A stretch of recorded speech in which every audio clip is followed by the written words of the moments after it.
Radhe Durge Ki Jai. Reading from the Srimad Devi Bhagavatam.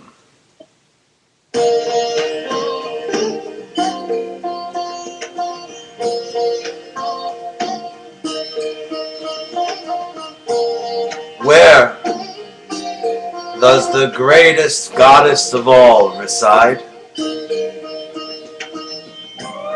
She always resides in the cavity of the heart of those who hear this blessed Bhagavata Purana, this sacred legend of Godhead. He or she who receives a human birth, and after attaining or receiving this human birth, gets the opportunity to hear someone who is sincere reciting this legend, this Purana, which can be likened unto a boat that helps one to cross this world of birth, disease, old age, and death. Such a person who is able to receive this human birth, who is then able to additionally hear this legend from someone who is reciting it sincerely,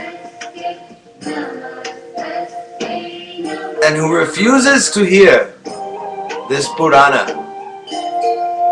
Such a person is denying the very creative intelligence of the cosmic creator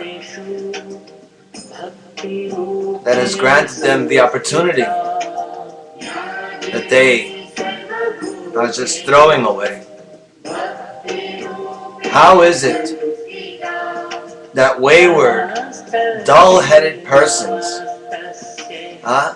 with vicious ears can always find the time to focus on the faults of others,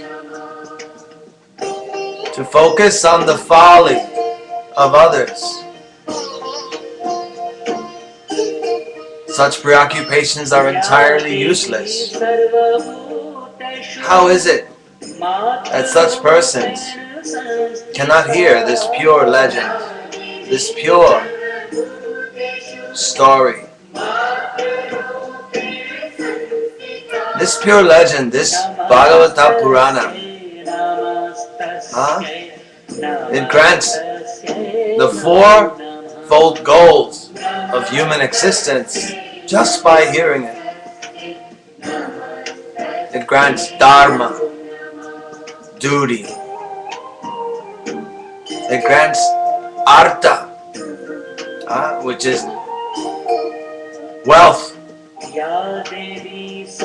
It grants kama, enjoyment of all the senses.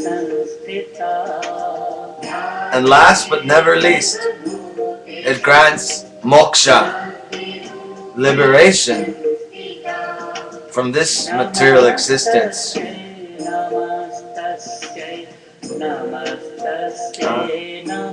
O one of good vows. This is Brahma speaking to Maha-Narayana himself. He is confused. How is it that the people within his universe find it so difficult to hear this beautiful legend? So he says to Maha-Narayana, this is my main point of doubt, Bhagavan. O one of most excellent vows, I am your devotee. Be merciful to me and speak to me. There is almost nothing that is secret to the Mahapurushas.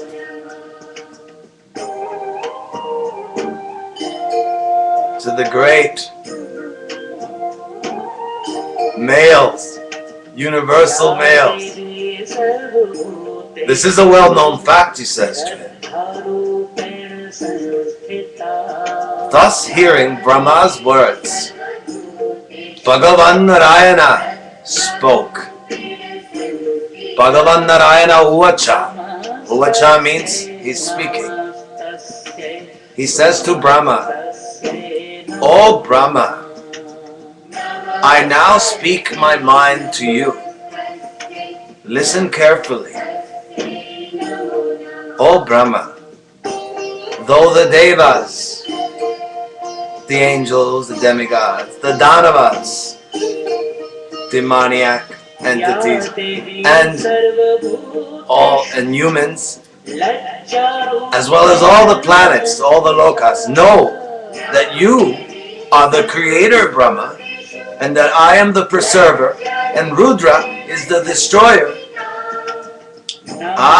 Yet it is to be known that the saints, the true saints, versed in Vedic law, have come to this conclusion by inference from the Vedas, that the creation, preservation, and destruction are performed by the creative force, Shakti, the preservative force, Shakti, and the destructive force, Shakti. The Rajasic, passionate creative force residing in you, Saraswati. The Sattvic, preservative force residing in me, Lakshmi. And the Tamasic, destructive force residing in Rudra, Kali, are the all in all. When these Shaktis become absent, even you, Brahma, become inert and incapable to create. I become incapable to preserve, and Rudra becomes incapable to destroy. O intelligent Suvrata, all of us are always under that Parama-Shakti, supreme force, directly or indirectly. At the time of cosmic dissolution, Mahapralaya, I lie down on my bed. This bed is called Ananta, the endless serpent. They say of 1,000 heads, but really, Ananta means endless, so endless heads. So at the time of cosmic dissolution, I, Maha-Narayana, lie down on my bed, my Ananta, 1,000 endless-headed serpent bed. I lie down subservient to that Param-Shakti. Again, I wake up when time for creation occurs. Again, under the influence of time and the Shakti of time, Mahakali. O Brahma, I am always subservient to this Mahashakti. Under her command, I am engaged in all sorts of austerities, tapasya, for long periods of time. By her command, Brahma, sometimes I enjoy with Lakshmi. Sometimes I fight battles, terrible to all the planets. Sometimes I fight against the demons, the Danavas, involving myself with great bodily troubles. O Brahma, O knower of Dharma, it was before your presence that I fought hand to hand for 5,000 years before your sight on that one great ocean. A long time ago, during that fight that I just described, I was fighting against two great demons, Madhu and Kaitava. Yeah?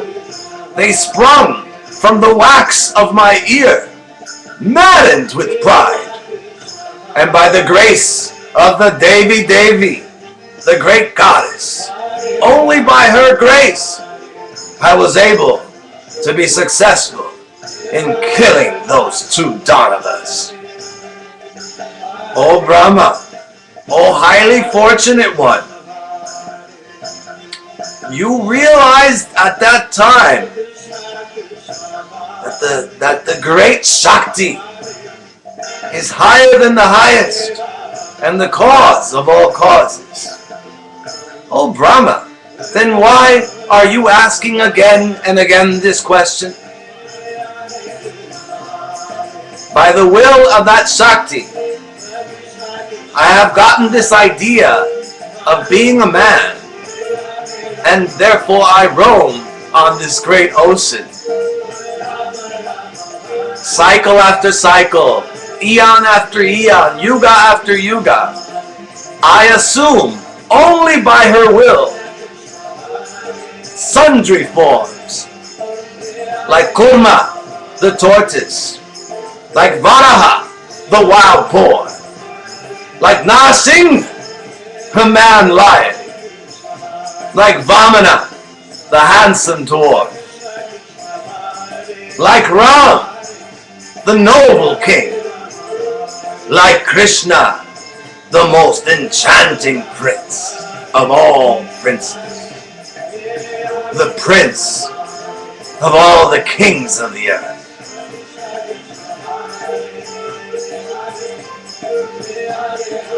No one likes to take birth in the womb of animals.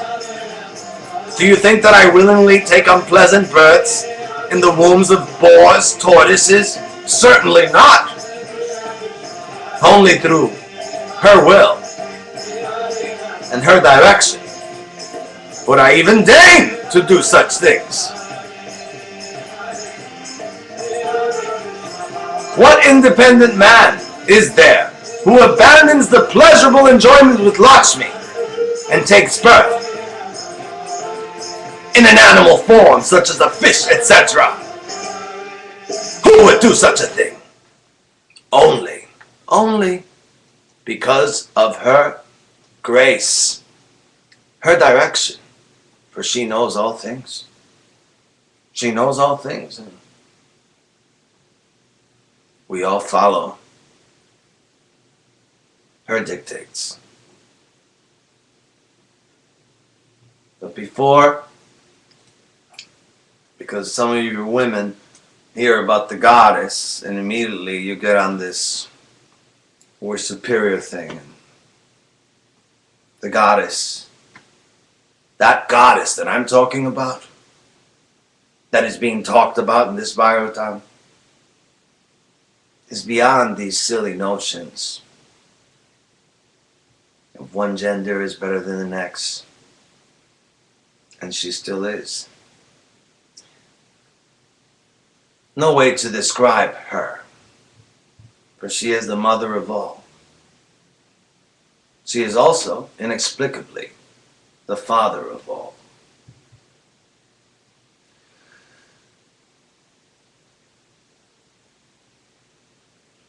Jai Radhe Durga.